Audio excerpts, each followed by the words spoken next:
வந்திருக்கும் எல்லோருக்கும் வணக்கம். பத்திரிகையாளர்கள், ஊடக நண்பர்கள் எல்லோருக்கும் வணக்கம்.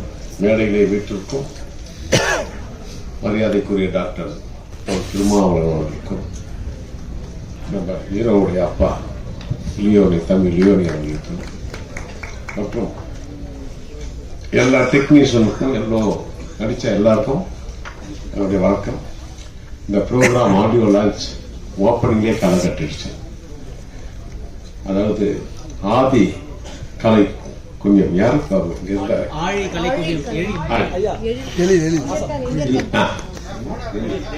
எழில் அவர்களுக்கும் நல்ல அற்புதமா நீங்க கற்றுக் கொடுத்துருக்கீங்க. உங்களுக்கு நன்றி. அதுக்கப்புறம் சொல்லவே வேண்டாம், நம்ம ஆசான் அவர்கள் பாருங்க, அவர் குழந்தையிலேயே ஆசான்னே பேர் வச்சுட்டாங்க. ஆசான்னா ஒரு பெரிய வாத்தியார். அப்படி வேலூர் ஆசான் அவர்களுக்கும் மற்றும் இங்க வந்திருக்க எல்லோருக்கும் வணக்கம். பாகிராஜ் சார் சொல்லும் போது அவ்வளவு அழகா எப்படி ஒரு விஷயத்தை அழகா ஸ்கிரீன் பிளே பண்ணி அழகா நம்மள சிரிக்க வச்சார், ஆச்சரியப்பட வச்சார். நானும் வாய்ப்பு அதனாலதான் பாகிராஜ் சார் இன்னும் வேர்ல்ட்லயே இந்த நம்பர் 1 ஸ்கிரீன் பிளே சாதாரண விஷயம், அது அற்புதமான விஷயம். அதான் லியோனி அவர்களை நான் மறக்கவே முடியாது. அவர் இல்லைன்னா எனக்கு இந்த பேரும் புகழுமே கிடைச்சிருக்காது. ஏன் சொல்றேன்னா, நான் ஆரம்பத்துல சில பாடல்கள்லாம் பண்ணும்போது கேளா இன்தானா ஒத்து நாங்க லாலா குடோல் டபி மாதிரிலாம் அவரே ரொம்ப பரவி என்னை புகழாக்கி பெரிய ஆளாக்கி விட்டார். அது அப்புறம் மலை அது ஆக்சுவலி வெங்கடேஸ்வர் படம். அது மலை படம் அவ்வளோ சரியா போகல ஆரம்பத்துல. அந்த பாட்டு இட்டாகி அது பெரிய படமா ஓடல. ஒரு தலைவர் அவர் என்ன சொல்லிட்டாரு, தேவா நம்ம முருகனை போட்டு எப்படி கலாய்க்கிறாரு பாருங்க பாட்டுல அப்படின்னு சொல்லவே படம் அப்படி எல்லாருமே ஒருத்தரை தாக்கும் பொழுது ஒருத்தர் மேல போயிட்டு இருக்காங்க. அது போல லியோனி அவர்களுக்கும் என்னுடைய நன்றியை நான் தெரிவிச்சுக்கிறேன். நன்றி. அவ்வளவு அழகா சொல்லுவாரு. இப்போ ப்ரோக்ராம் நான் கேட்டுட்டு இருக்கேன். அப்புறம் ஒரு ப்ரோக்ராம் நான் ரொம்ப சிரிச்சது ரெண்டக்கன்னு ஒரு பாட்டு. அவ்வளோ ரெண்டாக்கான்னு பாடுவாங்க. ரொம்ப அற்புதமா இருக்கும். மன சோர்வா இருக்கும் போது டயர்டா இருக்கும் போது அதெல்லாம் கேட்டா ரொம்ப நல்லது. இந்த பங்கனுக்கு திருமாவளவன் சார் பொருத்தம் தான். படம் பார்த்தேன், ரீரிகார்டுக்காக படம் பார்த்தேன். என்னமா நடிச்சிருக்கான் அவன். முதல் படமா இது இவங்களுக்கெல்லாம். யாருக்குமே இது முதல் படமே இல்லை. சிவா அவங்களுக்கெல்லாம் முதல் படமா தெரியல. இந்த ஆரியன் அவர்களுக்கு தெரியல. அப்படி அவங்க நடிக்கிறது நமக்குன்னு அப்ப கொதிக்குது. அப்படி நடிக்கிறாங்க. அதே போல நம்ம டைரக்டர் விஜய் சுகுமார் அவருக்கும் முதல் படம்ங்கிறாங்க. இல்ல, நான் படம் பார்த்தேன். அவருக்கு முதல் படம் இல்ல, ஏதோ ஒரு 20-30 படம் பண்ணிட்டு டைரக்ட் பண்ண மாதிரி தெரிஞ்சது. அதே போல அந்த அம்மா கிளைமேக்ஸ்ல பின்னிட்டாங்க. அதே போல ஒவ்வொரு டெக்னீஷியனும் சொல்ல வேண்டிய அந்த நம்ம ஜானி எடிட்டர் கொலைஞ்சுக்குமார் அவங்க யாரோ ஒருத்தர் சொன்னாங்க, அவரு இந்த வேலை மட்டும் கேமரா வேலை மட்டும் பண்ணல, எல்லா வேலையும் இழுத்து போட்டு அவ்வளவு அழகா பண்ணுவார்.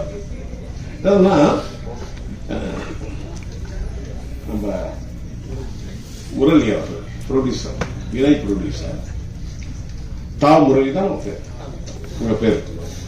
தராம விட மாட்டார். நம்மளும் அவளை கேட்க மாட்டோம். எல்லாருக்கும் தெரிஞ்ச விஷயம் தானே. நான் அவ்வளவு பேமெண்ட் எல்லாருக்கும் தெரியும். அப்படி எனக்கு என்னென்ன வேணுமோ அப்படி எல்லாம் பண்ணி கொடுத்தாங்க. சிவா ப்ரொடக்ஷன் சுபா மேடம் அவர்களுக்கு ரொம்ப தேங்க்ஸ்.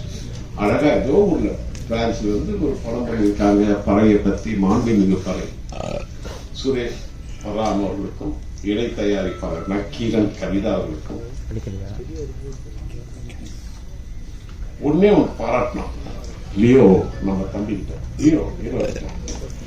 யாருமே முதல் படத்துல அப்படி லிப் மூவ்மெண்டே பண்ண முடியாது. சாங்குக்கு முதல் நீங்க பாத்தீங்க, முதல் ஆதி சிவன் நடிச்ச பறையடா பாட்டு யாருமே அப்படி ரிப்போர்ட் பண்ண மாட்டாங்க. இவங்க 2 பேர் நம்ம ஆரியன் மாதிரி ஒரு தம்பி சிவன் அப்படி நினைச்சிருக்கீங்க. ரொம்ப பெருமையா இருக்கு. நம்ம தம்பி லியோடைய அவருடைய மகன் போது ரொம்ப சந்தோஷப்பட்டேன். அம்மா ரொம்ப வாழ்த்துக்கள் உங்களுக்கும். ரொம்ப 30-20 வருஷம் முன்னாடி பார்த்தது உங்களெல்லாம் இல்ல அங்க.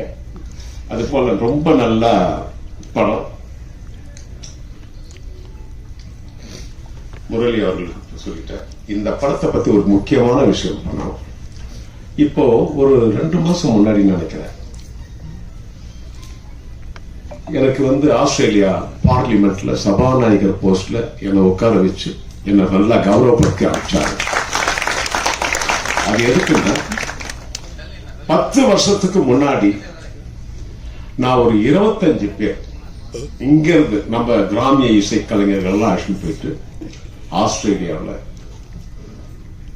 சிட்னி, மெல்பர்ன், அடிலைட் ஊருக்கெல்லாம் போயிட்டு இங்க இருந்து ஒரு 20-25 பேர் அழைச்சிட்டு போயிட்டு அங்க போயிட்டு 1 மாசம் இருந்து இந்த பறை இசையை, நம் இசையை அங்க போயிட்டு எல்லாருக்கும் நான் சொல்லி கொடுத்துட்டு வந்தேன். ஒரு தடவை நான் மேடையில நான் ப்ரோக்ராம் பண்ணும்போது பறை இசை வச்சு அங்க இருக்கிற அடிலைட்ல இருக்கிற மேயர் ஒரு மேடம் அதே ட்ரெஸ்ல வந்திருந்தாங்க. மேயர் ட்ரெஸ்லயே ஒரு 2 MP எல்லாரும் மேடைக்கு எங்க கிட்ட இருந்த அந்த பறையை அவங்க வாங்கி அப்படி ஒரு அந்த பறை இசை அவங்க வாசிச்சாங்கன்னா அது எவ்வளவு பெரிய ஆச்சரியம். ஃபாரினர்ஸ் அப்படியே டான்ஸ் ஆடினாங்க. அது ரொம்ப பெருமையான விஷயம். அதுக்காக ஆஸ்திரேலியா பார்லிமெண்ட்ல எனக்கு ஒரு கௌரவம் கொடுத்தாங்க. இது 3 பாட்டு மகாலிங்கம் அவர்களும் திவாகர் அவர்களும் பாடியிருந்தாங்க. முதல் சாங். 2வது சாங் ஆதித்யா அண்ட் பிரியங்கா பாடியிருப்பாங்க. 3வது பாட்டு ஒரு கிளைமேக்ஸ் பாட்டு அது போடல, அதுதான் நான் பாடியிருந்தேன். கானா பாட்டு இல்ல, ஒரு பேத்தா ஸ்பாட், ஒரு ஃபீலிங். அந்த பாட்டு நான் பாடியிருந்தேன். இப்படி ஒரு படத்துக்கு நான் இசையமைச்சது எனக்கே பெருமை, எனக்கு ரொம்ப பெருமை. ஏன்னா சித்திரை மாசம் வந்தா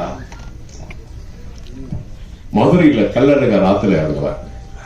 அவர் எந்த வருஷம் 34 வருஷமா கள்ளழகர் ஆத்துல இறங்கும் போதெல்லாம் வாராரு வாராரு அழகர் வாராரு, அந்த பாட்டு எப்படி ஒரு ஆந்தமா அமைஞ்சதோ அதே போல ஆயுத பூஜைன்னா சூப்பர் ஸ்டார் ரஜினி சார் நடிச்ச பாஷா படத்துல ஆட்டோக்காரன் இது ஒரு ஆந்தமா ஆயிடுச்சு. எல்லா வருஷமும் இதை போடுவாங்க. ஆயுத பூஜைக்கு, சித்திரை மாதம் இது கோவில்ல பண்ணா கோல வீழியம்மா ராஜக்காரி அம்மன் 108 அம்மனை பற்றி ஒரு பாட்டு. இதெல்லாம் நிரந்தரமான ஒரு பாடல் ஆயிடுச்சு. நிரந்தரமான பாடல். கள்ளழகர் ராத்திரி இறங்கும்போதெல்லாம் 34 வருஷமா தான் ஆயுத பூஜைக்கு ஆட்டோக்காரன் தான். எல்லா சாமி கோவில்லையும் திருவிழானா கோல வீழியம்மா ராஜக்காரி அம்மன் அந்த பாட்டு தான். அது போல ஆதிசிவன் அடிச்ச பறையரா அந்த பாட்டும் எங்கெங்கே பறை இசை குழுவினர்கள் ப்ரோக்ராம் நடத்துறாங்களோ அங்கெல்லாம் என் பாட்டு, என் இசை கேட்க வேண்டும் என்று அதை ஒரு ஆந்தமா நான் பண்ணியிருக்கேன். அதை எல்லாரும் அதை கேட்டு அதை ஒரு ஆந்தமாவே ஆக்கணும். அதுதான் என்னுடைய எய்ம். அது என்னுடைய எய்ம். எப்படின்னு ஆஸ்திரேலியாவில் அங்கெல்லாம் உலகம் போயிட்டு எல்லாத்தையும் பறை இசையை நான் கத்து கொடுத்துட்டு வந்தேனோ அது போல இங்க இந்த பாட்டு ஆந்தம் ஆகணும். அது எல்லாரும் பாடணும், அது எல்லாரும் பறை இசையை வாசிக்கணும், அதை மதிக்கணும். அது போல ரொம்ப சந்தோஷமா இருக்கு இந்த மேடை. உங்களால பார்த்ததுல ரொம்ப சந்தோஷம். எல்லாருக்கும் எல்லா டெக்னீஷியனுக்கும் என்னுடைய வாழ்த்துக்களையும் வணக்கத்தையும் தெரிவித்து இந்த படம் நல்லா ஓடும். அந்த அப்படி இருக்கும் படம். அவ்வளவுதான். மொத்தத்தில் எல்லாருக்கும் என்னுடைய வாழ்த்துக்களை தெரிவிச்சுக்கிட்டு நன்றி, வணக்கம், விடைபெறுகிறேன். முக்கியமான ஒருத்தர் விட்டுட்டேன். அதெல்லாம் நான் கல்யாண இன்விடேஷன் கொடுக்கும்போது எல்லாருக்கும் கொடுப்போம், பக்கத்து வீட்டுக்கார மாறுவோம். அப்படி ஒரு முக்கியமான கவிஞர் ஸ்நேகன் அவர் தான் எழுதியிருக்காரு எல்லா பாட்டையும். இதை நோட் பண்ணியிருக்கேன். ஸ்நேகன் பாட்டுல அப்படி எல்லா பாட்டும் கம்போசிங் அப்போ நம்ம விஜயகுமார் முரளியார் விஜய் முருகன் எல்லாம் இருப்பாங்க. டக்கு டக்கு டக்குன்னு எல்லா பல்லவியும் போடுறாரு. அவ்வளவு அழகா உணர்ச்சி கரமா இருக்கு அந்த வார்த்தைகள். அவருக்கும் இந்த நேரத்தில் நன்றியை தெரிவித்துக் கொண்டு பாடியவர்களுக்கும் நன்றியை தெரிவித்துக் கொண்டு விடைபெறுகிறேன். நன்றி, வணக்கம். இருக்காங்க அவர் பர்த்டே, அவருடைய பிறந்த நாள் அன்னைக்கு இந்த படம் ரிலீஸ் ஆகுது. நிச்சயமா இது ஒரு சக்சஸ் படம். Thank you, all the best. Sir, சின்ன ரெக்வெஸ்ட் சார், இந்த பக்கம் சார் ஒரு லைன் தான் பாடுனீங்க, இன்னும் கூட சேர்ந்து 2 வரிகள் எங்களுக்காக. உங்களுக்கு பிடித்த பாட்டு, உங்களுக்கு பிடிச்ச பாட்டு சார். எனக்கு ஒரு பெரிய மைனஸ் பாயிண்ட் என்னன்னா